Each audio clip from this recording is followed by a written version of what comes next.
தேவன் என்ன பண்ணாரு, எனக்கு ஒரு ஒரு பாடத்தை எனக்கு வந்து கற்றுக் கொடுத்தார். எக்ஸ்பீரியன்ஸ் அப்படின்னா, இப்போ அன்பான ஊழியர் 44 வருஷம் தேவனுடைய ஊழியத்தில் இருக்காருன்னு வைங்க. நான் இப்போதான் ஒரு 2 இயர்ஸ் இருக்கேன்.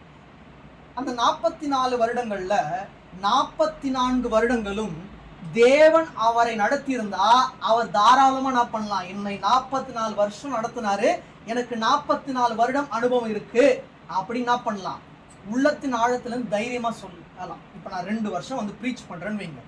அந்த 2 வருஷமும் தேவன் நடத்தாம நான் என்னுடைய சுயமாய் பேசுவேனானால் நான் தைரியமா 2 வருஷம் எனக்கு எக்ஸ்பீரியன்ஸ் இருக்குன்னு சொல்ல முடியாது. 50 இயர்ஸ் ஜேர்னில ஃபர்ஸ்ட் 25 இயர்ஸ் தேவன் நடத்திட்டு அடுத்த 25 இயர்ஸ் நான் ஃப்ளஷ்ல ப்ரீச் பண்ணனா அந்த ஃபர்ஸ்ட் 25 இயர்ஸ் மட்டும் தான் கால்குலேட் பண்ணப்படும். அதனால நான் வந்து 50 இயர்ஸ் எனக்கு எக்ஸ்பீரியன்ஸ் இருக்குன்னு சொல்லவே முடியாது. அதனால என்னை தாழ்த்தி வெறுமையாக்கி சொல்றேன், இந்த 2 வருடங்களும் தேவனே நடத்தினார்.